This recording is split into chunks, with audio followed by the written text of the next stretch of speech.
রাজবাড়ীর কালুখালীতে ১৬ বছর বয়সী নীরব শেখকে হত্যার রহস্য উদ্ঘাটন করেছে পুলিশ। তারা জানায়, পূর্ব শত্রুতার জেরে চাচা কাইয়ুমের চক্রান্তে খুন হয় নীরব। সংবাদ সম্মেলনে পুলিশ জানায়, গত ৫ এপ্রিল রাত 10:30 নাগাদ নিজ বসতবাড়ি থেকে হত্যাকাণ্ডে জড়িত আসামি মোহাম্মদ মিজানকে গ্রেপ্তার করা হয়।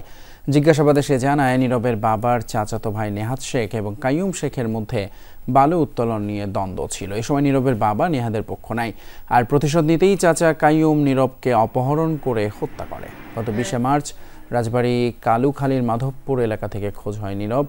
পরে নীরবের বাবার কাছে মুক্তিপণ চাওয়া হলেও 23 মার্চ পদ্মা নদীতে মরদেহ পাওয়া যায় তার।